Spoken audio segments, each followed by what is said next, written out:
Class 10 के बच्चे काफ़ी दिन से मुझसे बोल रहे थे कि सर केमिस्ट्री भी पढ़ा दीजिए। तो बच्चों जो भी स्टूडेंट्स ये एसिड बेस एंड सॉल्ट जो है इजी मैथ्स चैनल पे देख रहे हैं, उनको मैं बता दूं कि पूरी सीरीज़ आपको दूसरे channel that is Ashish Bajpai वाले चैनल पे आपको मिलेगी। Ashish Bajpai IIT JEE NEET and boards वाले चैनल पे आपको मिलेगी। तो बिल्कुल आप डिस्क्रिप्शन में जाके वो वाले चैनल पे इसको देखिए, क्योंकि इजी मैथ्स तो आपको पता है ना, मैथ वाला चैनल है। तो फिज़िक्स केमिस्ट्री वगैरह ठीक है, वो आपको कहाँ मिलता है बच्चों बताइए? आशीष बाजपेयी वाले चैनल, ठीक है। तो क्लियर? तो बच्चों शुरू करते हैं हम लोग एसिड बेसिस एंड सॉल्ट। बड़ा ही मज़ेदार बच्चों ये चैप्टर है, तो काफ़ी कुछ चीज़ें आप सीखेंगे। एंड सबसे इम्पोर्टेंट बात ये है कि ये फ्यूचर में भी आप जब 11th वगैरह में पढ़ेंगे तो इसके फंडे आपके बहुत सॉलिड होने चाहिए बच्चों, क्योंकि चाहे वो आपका ऑर्गेनिक केमिस्ट्री हो चाहे इनऑर्गेनिक केमिस्ट्री हो, कहीं पे भी आपको एसिड बेसिस तो पढ़ना ही पढ़ना होता है, ठीक है। तो आगे बढ़े बच्चों। तो सबसे पहले हम लोग एक यहाँ पर बहुत बहुत बहुत इंटरेस्टिंग बात डिस्कस करने जा रहे हैं कि आखिर इलेक्ट्रोलाइट्स क्या होती है, ठीक है। इलेक्ट्रोलाइट्स आखिर क्या होते हैं? तो बच्चों इलेक्ट्रोलाइट्स वो कंपाउंड्स हैं जिनको जब वाटर में डालते हैं तो वो इलेक्ट्रिसिटी को कंडक्ट करने लगते हैं। तो एक बार फिर से सुनिएगा बच्चों, इलेक्ट्रोलाइट्स वो सब्सटेंसेस हैं या केमिकल कंपाउंड्स हैं जिनको जब हम वाटर में डालते हैं तो वो इलेक्ट्रिसिटी कंडक्ट करने लगते हैं। अच्छा, इलेक्ट्रिसिटी का कंडक्शन होता किन की वजह से है? तो बच्चों वो कैटायंस प्लस एनायंस की वजह से होता है। जब आप वाटर में किसी भी चीज़ को डालते हैं और वो टूटता है तो कैटायन और एनायन की वजह से होता है। बेसिकली कैटायंस क्या है? पॉजिटिव चार्ज, है ना, ग्रुप ऑफ एटम्स जिनके ऊपर क्या हो पॉजिटिव चार्ज, और एनायंस क्या है? नेगेटिव चार्ज वाले ग्रुप ऑफ एटम्स हैं। तो अब आप खुद सोचिए कि अगर आपके पास ये पॉजिटिव चार्ज नेगेटिव चार्ज हैं और इनका फ्लो हो रहा है बच्चों वाटर के अंदर, तो ऑब्वियसली वहाँ पर इलेक्ट्रिसिटी कंडक्शन की प्रॉपर्टी आ जाएगी, ठीक है। तो इलेक्ट्रोलाइट्स वो सब्सटेंसेस हैं जिनको जब हम वाटर में डिसॉल्व करते हैं तो वो क्या करते हैं? इलेक्ट्रिसिटी को कंडक्ट करते हैं। एक बार फिर से बच्चों, the substances which when dissolved in water conducts electricity. तो आप कह रहे होंगे सर देखिए हम तो एसिड बेस एंड सॉल्ट पढ़ने आए थे, ये इलेक्ट्रोलाइट्स क्या पढ़ा रहे हैं? तो भाई जो भी ये एसिड बेस या सॉल्ट हैं, है ना, ये जो भी एसिड बेस एंड सॉल्ट हैं उनके पापा जी इलेक्ट्रोलाइट हैं, यानी कि यही है इलेक्ट्रोलाइट के प्रकार। यानी कि एसिड बेस और सॉल्ट को जब आप वाटर में डिसॉल्व करते हो तो वो कंडक्ट करते हैं इलेक्ट्रिसिटी। कहने का मतलब कि एसिड भी अपना जो है पॉजिटिव और नेगेटिव पार्ट्स में ब्रेक होगा, बेस भी अपना पॉजिटिव और नेगेटिव चार्ज में ब्रेक होगा, और सॉल्ट भी एसिड मतलब सॉल्ट भी एसिड बेस की तरह कैटायन और एनायन में ब्रेक होगा। ये तीनों के अंदर ये प्रॉपर्टी है, इसीलिए हम कह रहे हैं इलेक्ट्रोलाइट जी तो इनके फादर हैं और एसिड बेस एंड सॉल्ट उनके बच्चे, ठीक है। तो acid base and salts are basically electrolytes which when dissolved in water they conduct electricity. तो ये आप समझ में आ गई बात, सबको क्लियर है? कैटायन जानते हो कि नहीं जानते हो? जैसे कि एक एग्जांपल ले लूँ मैं NaCl का, तो Na plus and Cl minus guys, Na plus and Cl minus. अगर मैं कॉपर सल्फेट के बारे में बात करूँ भाई तो Cu plus plus plus SO4 minus, है ना। तो ये आप देखिए कॉपर सल्फेट, तो ये भी देखिए आप बहुत इंटरेस्टिंग है भाई कॉपर सल्फेट। समझ में आ रही क्या आपको बात कॉपर सल्फेट? तो यहाँ से आप देख सकते हैं कि एसिड बेसिस एंड सॉल्ट्स ये तीन मेन कैटेगरी हमारी हैं केमिकल कंपाउंड्स की, ठीक है। अभी बताया ना एसिड बेस एंड सॉल्ट्स ये क्या थे? इलेक्ट्रोलाइट्स। क्या याद हो गया आपको ये नाम इलेक्ट्रोलाइट, ठीक है। तो एसिड हो या बेस हो या सॉल्ट हो, ये तीनों ही हैं इलेक्ट्रोलाइट्स, और ये केमिकल कंपाउंड्स की मेन कैटेगरीज हैं। इनके अंदर जो है बच्चों वो है sour taste of many fruits and vegetables, है ना। तो बहुत सारे फ्रूट और वेजिटेबल आपने देखे होंगे खट्टे होते हैं, जैसे कि टमाटर वेजिटेबल है पर खट्टा होता है। फ्रूट्स में आपने देखा होगा मौसमी, है ना, वो खट्टा होता है। लेमन आपने देखा होगा खट्टा होता है। हाँ, तो लेमन तो देखिए लिखा ही है यहाँ पर।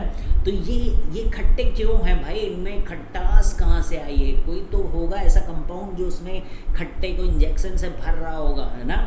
तो ये जो खटास आई है बच्चों, एंड दिस खटास is coming because of acid present in them. तो इनके अंदर ये जो कूट कूट के खटास भरी हुई है, this is coming from where बोलिए, एसिड्स की वजह से। बच्चों ये नोट्स भी आप लिख लीजिएगा। तो इन लेक्चर्स का ये फ़ायदा है कि बिल्कुल सॉलिड नोट्स है बच्चों, इतना आपने दिमाग में रख लिया ना तो आपके पूरे ही नंबर आएंगे। तो अब आपने सुना होगा कि बॉडी में होती है डाइजेस्टिव फ्लूइड्स, है ना। तो मोस्ट एनिमल्स एंड ह्यूमंस में क्या होता है कि जब आप खाना खाते हैं वो खाना डाइजेस्टिव ट्रैक से जाता है स्टमक के अंदर। तो आपने सुना होगा कि अरे हमारे पेट में तो HCl है, HCl, तो वो एक भी एसिड है, हाइड्रोक्लोरिक एसिड, है ना, वो प्रेजेंट है। तो वो क्या करता है, जो भी खाने को एक तो मीडियम को, खाने का जो मीडियम है ना उसको एसिडिक बना देता है, जिससे कि आगे कुछ एंजाइम्स उसमें काम करते हैं ना, बायो में आप भी पढ़ते हैं। एंड व्हाट हैपन्स बेसिकली, और दूसरा एक काम उसका होता है कि कुछ अगर बैक्टीरिया आपके खाने में पहुंच ही जाते हैं, भाई हाथ कहाँ आपके इतने साफ़ होते हैं, बाहर जो खाना भी खा रहे हैं वो इतना ही साफ़ आप कर लो, कुछ ना कुछ तो बैक्टीरिया आपके चारों तरफ रहता ही है। तो what happens in that case कि वो बैक्टीरिया को मार गिराता है भाई, ठीक है। तो जब जाता है उसके अंदर, तो ये सब आप देख रहे हैं कि एसिड बेस एंड सॉल्ट चारों तरफ अपने फैले हुए बच्चों। सोप तो सुना ही होगा, है ना, हमने कहा होगा। एसिड तो मैंने बहुत सुन लिए, पर बेसिस भी देखें क्या भाई, सोप्स बेस होते हैं आपके। अच्छा, सॉल्ट्स तो नमक जो खा रहे हो तो आप जानते ही हैं। अब चलिए थोड़ा सा बात कर लेते हैं हिस्टोरिकल उसमें कि एसिड जो है वो एक लैटिन वर्ड सॉर, ये जो एसिड का मतलब ही है ना, this has derived from the word sour, यानी खटास। So the acid we use in the laboratory, basically they are all stronger acids like hydrochloric acids and sulfuric acid। तो हाइड्रोक्लोरिक एसिड और सल्फ्यूरिक एसिड्स जो है ये laboratory में बहुत stronger acids हैं। और स्ट्रॉन्गर एसिड्स जो होते हैं दे आर करोजिव, और ये आपके स्किन को बर्न भी कर सकते, दे कैन बर्न योर स्किन। तो स्ट्रॉन्ग एसिड्स करोजिव होते हैं, वो आपकी स्किन को जला सकते हैं, क्या, वो जला ही देते हैं। स्ट्रॉन्ग एसिड्स के बारे में बात करें जैसे कि हाइड्रोक्लोरिक एसिड एंड सल्फ्यूरिक। तो बच्चा पार्टी एक बात ध्यान रखा करें, तो जब भी आप अपनी लैब में जाते हैं, वैसे तो बहुत सारे बच्चे कहेंगे हमें तो लैब ही देखने को नहीं मिलती है ना, आपको तो जाने को मिलता है। लिखिएगा आप कमेंट्स में भाई कि आपको लैब के दर्शन हुए हैं कि नहीं हुए कोरोना के बाद। तो जब आप लैब में जाते हैं बच्चों, तो ये करोजिव वर्ड को समझें कि कहीं अगर वो बॉडी में गिर गया ना तो वो क्या करेगा, एक्सट्रैक्ट कर लेता है वाटर, बिकॉज बहुत ही प्रेम है भाई, ये जो एसिड्स होते हैं इनको पानी से बड़ा ही प्रेम है। तो ये आपके शरीर का पानी बच्चों ले लेते हैं और फिर आपके शरीर में सब काला काला सब बचता है, तो उसी को बोलते हैं करोजिव नेचर। तो ये स्ट्रॉन्ग एसिड्स का एक करोजिव नेचर होता। खट्टा वाला पार्ट आप सीख गए कि एसिड्स खट्टे एसिड्स कैसे हैं भाई, खट्टे। इसका नाम ही एसिड मतलब ही होता है भाई लैटिन में सॉर, ठीक है। लेकिन स्ट्रॉन्ग एसिड्स करोजिव हैं, आपकी स्किन को जलाते हैं। बेसिस भाई केमिकली अपोजिट होते हैं, एसिड के उल्टे हैं, जैसे हर चीज़ का उल्टा एक होता है बच्चों, वैसे बेस एसिड का उल्टा है। तो उल्टा क्या मतलब, वो करोजिव नहीं होता है इस सेंस में नहीं, वो टेस्ट में अगर हम लोग बात करें तो खट्टे नहीं होते। ये 100% बात है कि वो कड़वे होते हैं, बिटर इन टेस्ट। और भाई सोपी टू टच है, कैसे हैं, सोपी टू टच, बिल्कुल मतलब एकदम सोप जैसे ना, आप जानते हैं सोप कैसा होता है टच करने में। Sea water and detergents are some example of substances that are basic. तो सी वाटर भी आपका बेसिक होता है, ठीक है। डिटर्जेंट आप पढ़ते हो भाई, कार्बन्स कंपाउंड चैप्टर के अंदर आप डिटर्जेंट्स के बारे में पढ़ते हो, वो भी आप देखते हो कि दे आर बेसिक। और इसी तरीके से बहुत सारे बेस जो है वो ऑक्साइड्स या हाइड्रोक्साइड्स कंपाउंड्स होते हैं मेटल्स के, ठीक है।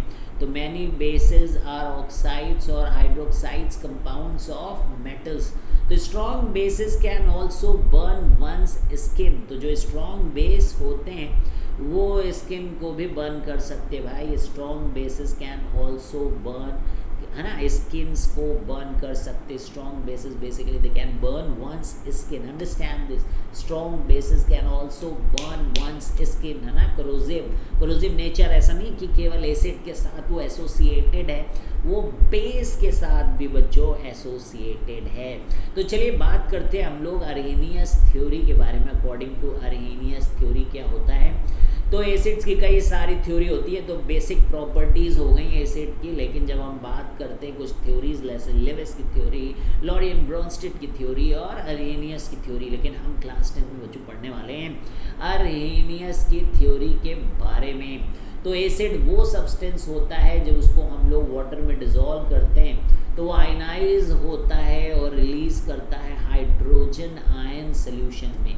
तो अरहेनियस की थ्योरी कैसी है, एसिड वो सब्सटेंस होते हैं जब उनको हम वाटर में डिज़ोल्व करेंगे तो वो आयनाइज होगा और रिलीज़ करेंगे हम हाइड्रोजन आयंस को सॉल्यूशन के अंदर, ठीक है। तो जैसे ही एसिड को पानी में डालेंगे, डिज़ोल्व इन वाटर का मतलब पानी में डालेंगे, वो आयनाइज हो जाएगा। आयनाइज का मतलब आयंस में टूटेगा, क्योंकि भाई वो तो इलेक्ट्रोलाइट के बच्चे हैं, इलेक्ट्रोलाइट के बच्चे हैं तो उनको टूटना तो है ही कैटायन और एनायन के अंदर। तो इसी प्रोसेस को आयनाइजेशन कहते हैं। जब भी एसिड को लेते हैं, उसको डिज़ोल्व करते हैं हम लोग वाटर में, वो टूट जाता है आयंस में, और भाई हाइड्रोजन आयन, क्लोराइड आयन, ये सब आपका ऐसे टूट के निकल आता है। तो HCl को जब आप H2O के साथ डालते हैं तो वो आपको देता है hydronium ion and chloride ion, ठीक है। और इसी तरीके से सल्फ्यूरिक एसिड जो होता है वो आपको देता है 2H+, है ना, वो आपको दे रहा है 2H+, और यहाँ पर आप देख रहे हैं कि सल्फेट आयंस में टूट रहा है। तो sulphuric acid is basically breaking into hydrogen ion and the sulphate ion, और जो वाटर होता है उसको जैसे H+ मिलता है पोलर कंपाउंड, वो हाइड्रोनियम आयन देता है। क्योंकि देखिए जो H+ होता है ना वो एग्जिस्ट नहीं कर सकता है ऐसे, H+ तो प्रोटॉन है। तो H+ जब पानी के साथ कंबाइन करता है तो वो एक आपका कोऑर्डिनेट कंपाउंड बनाता है। कौन सा कंपाउंड बनाता है, कोऑर्डिनेट। बॉन्डिंग में आप पढ़ेंगे कि इसने अपने लोन पेयर उठा के H को दे दिया और ओवरऑल मॉलिक्यूल के ऊपर प्लस चार्ज आ गया। तो ऐसा नहीं होगा ये कि H3O+, ऐसे नहीं लिखते, ओवरऑल मॉलिक्यूल के ऊपर है, इसलिए यहाँ पर हम लोगों ने प्लस लिख दिया। ये ना तो H के ऊपर प्लस है ना तो O के ऊपर प्लस है, ये ओवरऑल H3O के ऊपर प्लस है, और इसको बोलते हैं हाइड्रोनियम। तो आपको ध्यान रखना, अरहेनियस भाई साहब बोलते हैं कि जब आप एसिड एक ऐसा सब्सटेंस है जब उसको आप वाटर में डिज़ोल्व करते हो तो वो आयंस में टूटता है और वो रिलीज़ करता है हाइड्रोजन आयंस, या फिर hydrogen ions basically H+ aqueous लिखा है वो आपका यही है। H+ तो एग्जिस्ट कर ही नहीं सकता, सिंगल या एक्वस लिखा ही हुआ मतलब हाइड्रोनियम आयंस देता है। तो हम हाइड्रोजन आयन बोल भी रहे हैं अगर, तो आप समझे कि वो हाइड्रोनियम आयन है, ठीक है। तो hydronium ions do not exist as H+ ions in solution, यही बात मैं बता रहा था। वो किसके साथ अटैच हो जाते हैं, वो पोलर वाटर मॉलिक्यूल के साथ, पोलर वाटर मॉलिक्यूल के साथ हो जाते हैं, और वो क्या प्रोड्यूस करते हैं, बोलिए हाइड्रोनियम आयंस। क्या प्रोड्यूस करते हैं, हाइड्रोनियम आयंस। अब चलिए बात करते हैं हम लोग कुछ बातें एसिड्स के बारे में। एक तो एसिड को हम लोग कैसे कैसे कैटेगराइज कर सकते हैं, है ना। तो देखिए पहला जो कैटेगराइजेशन है एसिड का, वो दो पार्ट में हम लोग इसको कैटेगराइज कर सकते हैं। एक तो एसिड ऑर्गेनिक होते हैं या इनऑर्गेनिक। अच्छा, इसके लिए भी आपने एक वर्ड सुना होगा, मिनरल। तो ऑर्गेनिक एसिड्स के अगर हम बात करें तो ऑर्गेनिक एसिड्स के अंदर कार्बन प्रेजेंट होना चाहिए।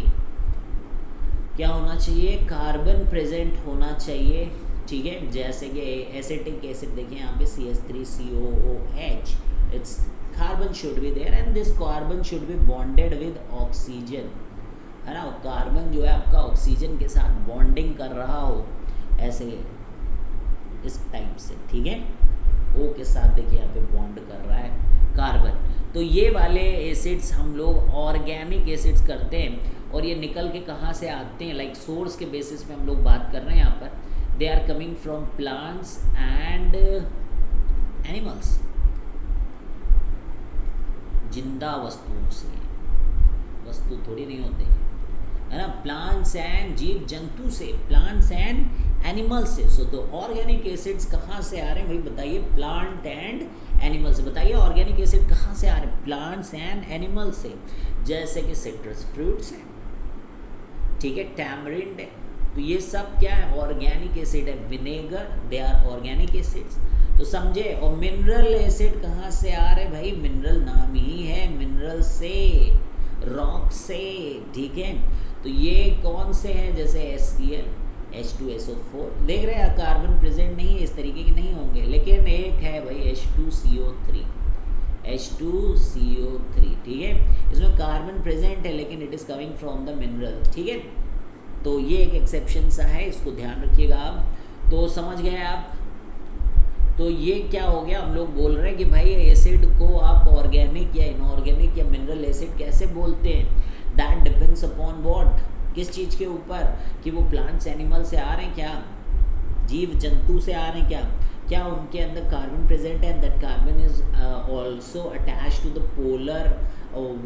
पोलर मॉलिक्यूल, लाइक मतलब atom oxygen is a polar, उसमें वो डेल्टा माइनस वगैरह चार्ज आ जाता है, उसकी इलेक्ट्रोनेगेटिविटी हाई होती है इन कंपैरिजन टू हाइड्रोजन, और उसी कारण से H+ डिसोसिएट होता है, टूटता है, ठीक है, समझ में आ रही बात। तो ऑर्गेनिक एसिड में कार्बन प्रेजेंट है, 100% कार्बन प्रेजेंट है, and that carbon is attach to oxygen, ठीक है। और प्लांट्स और एनिमल से आ रहा है ऑर्गेनिक एसिड।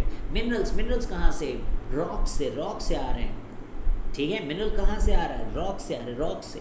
उसके नाम ही बहुत चर्चित हैं, जैसे HNO3 nitric acid, HCl hydrochloric acid, phosphoric acid H3PO4, H2SO4, वो क्या होते बताइए, H2SO4 सल्फ्यूरिक एसिड, है ना।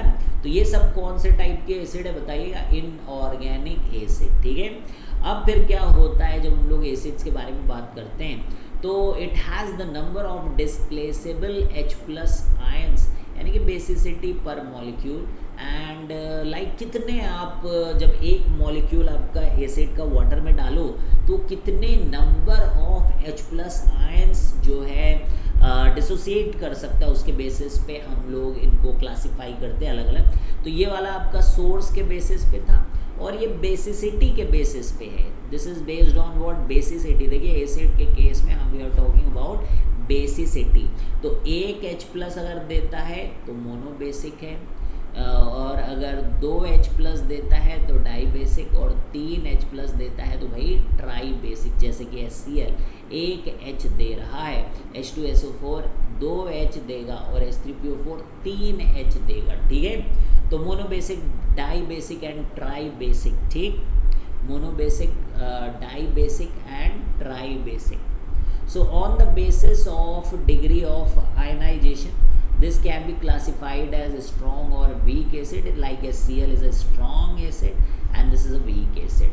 तो अब डिग्री ऑफ आयनाइजेशन का मतलब क्या होता है कि जब आप इनको डाल रहे हैं पानी के अंदर तो ये कैसे ब्रेक कर रहे हैं, है ना, ये क्या 100% टूट जा रहे हैं, पूरी तरीके से टूट जा रहे हैं, या कुछ मॉलिक्यूल्स उनके नहीं टूट रहे हैं। मतलब जैसे कि HCl है, इसको जब हम लोग वाटर में डालेंगे ना तो ये 100% आपको केवल H+ और Cl- बचेगा। अगर आपने HCl डाला तो कोई HCl आपको नहीं मिलेगा सोल्यूशन के अंदर, यानी वाटर के अंदर, you are not going to get any H+ और Cl-। लेकिन अगर हमने एसिटिक एसिड डाल दिया, दैट इज़ लाइक CH3CO+ डाल दिया, तो यहाँ पर आपको मिलेंगे तो CH3CO- प्लस H+, लेकिन बहुत सारे CH3COH भी मिलेंगे वहाँ पे, यानी कि सारे नहीं टूटते। तो जिनके सारे नहीं टूटते वो वीक एसिड कहलाते, वीक, कैसे एसिड कहलाते, वीक एसिड कहलाते। और फिर एक कंसंट्रेशन के बेसिस में कि पानी कम की एसिड ज़्यादा, पानी कम एंड एसिड ज़्यादा तो कंसंट्रेटेड एसिड कहते हैं। एसिड ज़्यादा, एसिड मोर, वाटर लेस, है ना, पानी कम है यानी कि एसिड मोर, वाटर लेस तो कंसंट्रेटेड, और डाइल्यूट में पानी ही भरा हुआ है खूब, पानी ज़्यादा है, डाइल्यूट एसिड्स के अंदर क्या है, पानी ज़्यादा है। So on the basis of concentration we classify them as concentrated or dilute acids. तो ये बेसिकली नाम तो प्रॉपर्टीज ऑफ एसिड है, पर ये क्लासिफिकेशन के बारे में यहाँ पर बातें कर रहा है। तो आज हमने अभी तक क्या सीख लिया बच्चों कि एसिड्स और उनके क्लासिफिकेशन एक बार फिर से रिवाइज कर लेते हैं। सबसे पहला वर्ड जो आज हम लोगों ने सीखा दैट वाज इलेक्ट्रोलाइट क्या होते हैं, है ना। फिर हम लोगों ने दूसरा वर्ड सीखा कि भाई एसिड बेस और सॉल्ट जो होते हैं वो इलेक्ट्रोलाइट्स के कैटेगरी हैं। और एसिड्स के बारे में हम लोगों ने ज़्यादा जानकारी एकत्रित की कि एसिड जो होते हैं वो सोर टेस्ट के होते हैं। भाई एसिड मतलब ही लैटिन में खट्टा होता है, ठीक है। और फ्रूट्स और वेजिटेबल वगैरह से आते हैं और ज़्यादातर ये खट्टे होते हैं। और अपने इवन हमें ये भी ज्ञान आज हुआ कि हमारी डाइजेशन में भी एसिड का ज़रूरत पड़ जाता है। अच्छा, ये सब बातें तो हो गई। और स्ट्रॉन्गर एसिड्स करोजिव होते हैं। करोजिव का मतलब होता है हमारी स्किन में स्किन को जला देते हैं, है ना। हम लोग कहते हैं कि छाले पड़ गए हैं, ठीक है। और बेस जो होते हैं वो एसिड के केमिकली अपोजिट हम लोगों ने कहा। सोपी टू टेस्ट, है ना। And sea water and detergent जो है वो क्या होते हैं, वो बेसिक होते हैं। और many bases are oxides of hydroxides which are like compounds of the metal and strong bases can also burn skin. ऐसा लोगों को ऐसा लगता है कि नहीं भाई एसिड ही हमारे शरीर को जला सकते हैं, ऐसा नहीं है। सोडियम हाइड्रोक्साइड जो कि एक बेस है वो भी खतरनाक है। अगर वो भी आपके शरीर में गिर गया तो वो भी बिल्कुल वैसा ही कोहराम मचाएगा जैसा एसिड मचाता है। फिर एसिड की थ्योरी आप जरूर याद कर लेना, अरेनियस की थ्योरी की एसिड बिना वाटर कुछ भी नहीं है। एसिड को आपको वाटर में डालना होगा। अगर आपसे किसी ने पूछा क्या HCl गैस ये एसिड है, तो भाई HCl गैस एसिड नहीं है। HCl एक्वस, जब तक पानी में नहीं डालोगे तो HCl कैसे H+Cl- में टूटेगा, क्योंकि उसको टूटना जरूरी है। लेकिन HCl एक्वस तो टूटता है, पर HCl गैस बिना वाटर में जाए कैसे टूटेगा। अगर टूट नहीं रहा है तो वो एसिड नहीं है। अंडरस्टूड। तो भाई हाइड्रोनियम आयन का स्ट्रक्चर भी आप ध्यान रख लेना, ठीक है। हाइड्रोनियम आयन का फॉर्मूला भी आप ध्यान रख लेना।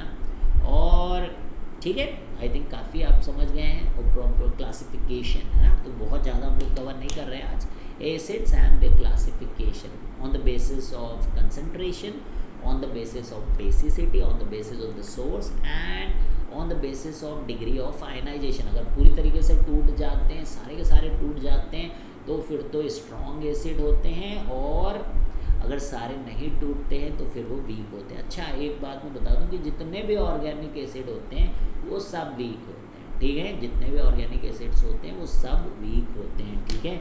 और सारे इनऑर्गेनिक ये मत सोच लेना कि स्ट्रॉन्ग होते हैं, ऐसा नहीं है, ठीक है। पर हाँ, सारे ऑर्गेनिक वीक होते हैं, ठीक है। तो बच्चों नमस्कार, और इसी के साथ हम लोग अगले लेक्चर में मिलेंगे। एंड आई होप कि आपका ऐसा ही साथ बना रहे।